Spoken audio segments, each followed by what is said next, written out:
વિદ્યાર્થી મિત્રો, અમારી યુટ્યુબ ચેનલ ટીચિંગ મેથ્સ સેલ્જિયમમાં આપનું હાર્દિક સ્વાગત છે. મિત્રો, આજે આપણે દ્વિતીય વાર્ષિક પરીક્ષા તેમાં ધોરણ 11 વિષય મનોવિજ્ઞાન જે મોડલ પેપર છે તે પેપરનું આજે આપણે સંપૂર્ણ અને સચોટ સોલ્યુશન કરીશું. જો વિદ્યાર્થી મિત્રો તમે પૂરેપૂરો વિડીયો જોશો તો તમને અહીં સોલ્યુશનમાં ખ્યાલ આવશે અને તમારી જે પરીક્ષા આવે છે તેમાં પણ તમને ખૂબ જ મદદરૂપ બનશે. જો મિત્રો તમે ચેનલમાં નવા હો, હજુ સુધી ચેનલને સબસ્ક્રાઇબ ના કરી હોય તો ચેનલને સબસ્ક્રાઇબ કરવા વિનંતી, જેથી તમને જે નવી નવી અપડેટો આવે છે તથા મોડલ પેપર ઉપરાંત જે દ્વિતીય પરીક્ષામાં પેપર લેવલ છે તેના સોલ્યુશન અહીં ચેનલમાં મળતા રહે.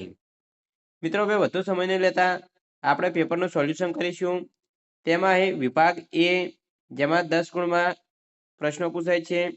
તેમાં પહેલો પ્રશ્ન છે, મનોવિશ્લેષણવાદના પ્રણેતા કોણ હતા? અહીં 4 ઓપ્શન આપેલો છે. તેમાં સાચો જવાબ છે એ, સિગમન્ડ ફ્રોઈડ. આગળ જોઈશું તો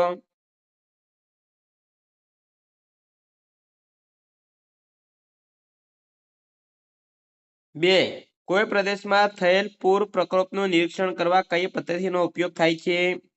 તેમાં જવાબ આપશે એ, ક્ષેત્ર નિરીક્ષણ. 3, ફ્રોઈડના મતે મોંમાં પેન કે પેન્સિલ નાખીને બેસી રહેવું એ કઈ અવસ્થાની અસર છે? તેમાં જવાબ આપશે એ, મુખ કેન્દ્રીય અવસ્થા.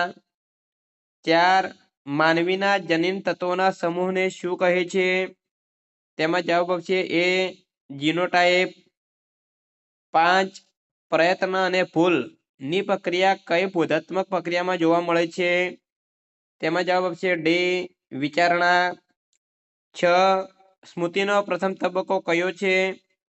તેમાં જવાબ આપશે એ, સંકેતાંકન.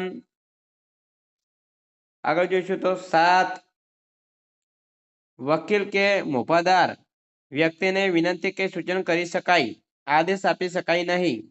આ બાબત ભાષાના કયા પાસાને સૂચવે છે? તેમાં જવાબ આપશે સી, સામાજિક શાસ્ત્ર સંદર્ભલક્ષી.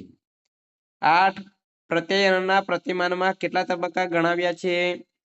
તેમાં જવાબ આપશે બે, 7 તબક્કા.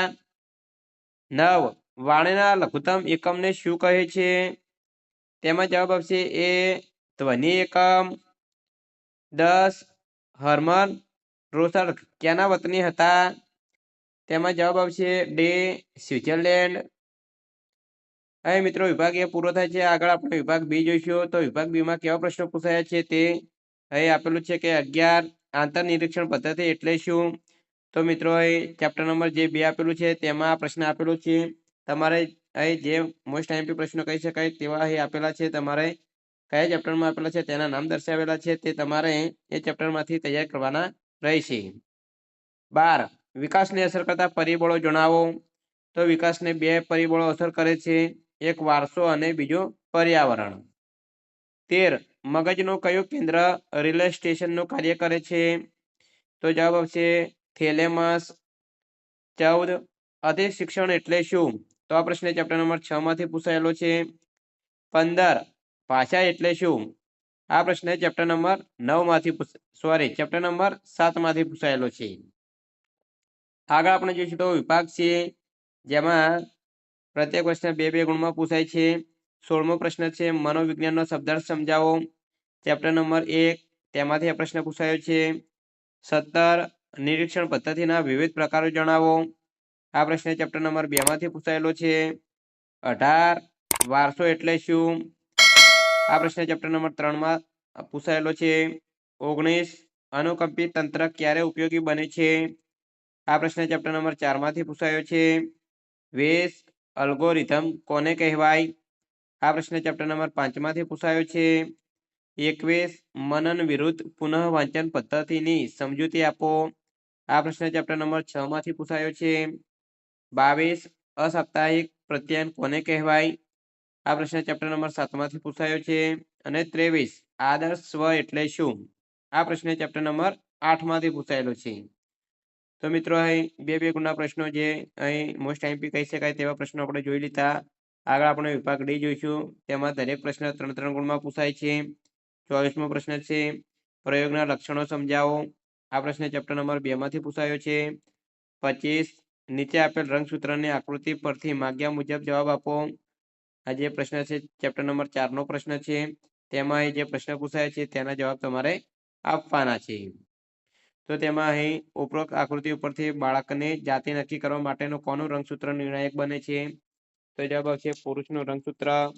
2 માનવ શરીરના પ્રજનન કોષોમાં કેટલા રંગસૂત્રો હોય છે? જવાબ આવશે 47. 3 ગર્ભાધાન સમયે રંગસૂત્રોની કેટલી જોડી હોય છે? તો જવાબ આવશે 23 જોડ. આગળ જોઈશું તો 26મો ટૂંક નોટ લખો. સર્જનાત્મકતાના સોપાનો જણાવો. આ પ્રશ્ન ચેપ્ટર નંબર 5 માંથી પૂછાયો છે.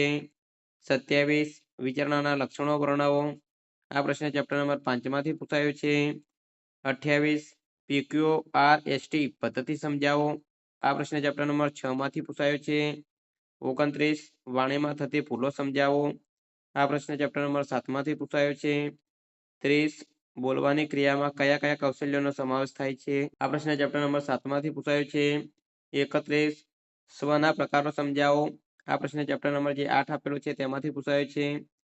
આગળ આપણે વિભાગ એ જોઈશું, જેમાં 5 ગુણના પ્રશ્નો પૂછાય છે. 3 માંથી કોઈ પણ 2 નો જવાબ આપવાનો હોય છે. વિભાગ એ છે. 32મો પ્રશ્ન સ્મરણની વ્યાખ્યા આપી તેના તબક્કાની વિગતે સમજૂતી આપો. આ પ્રશ્ન ચેપ્ટર નંબર 6 માંથી પૂછાયો છે. 33 ભાષા અને વિચાર વચ્ચેનો સંબંધ સ્પષ્ટ કરો. આ પ્રશ્ન ચેપ્ટર નંબર 7 માંથી પૂછાયો છે. 34 રજ નિયમની મનોવૈજ્ઞાનિક પ્રવૃત્તિઓ સમજાવો. આ પ્રશ્ન ચેપ્ટર નંબર 8 માંથી પૂછાયો છે. તો મિત્રો અહીં ધોરણ 11 દ્વિતીય વાર્ષિક પરીક્ષા તેમાં મનોવિજ્ઞાનનું જે પેપર છે તે પેપરનું સોલ્યુશન પૂરું થાય છે. જો મિત્રો વિડીયો સારો લાગ્યો હોય તો લાઈક કરજો, શેર કરજો અને ચેનલને સબસ્ક્રાઇબ કરવાનું બાકી હોય તો સબસ્ક્રાઇબ કરી દેજો. જેથી તમને જે નવી નવી અપડેટો આવે છે તે અપડેટો મળતી રહે. Thank you.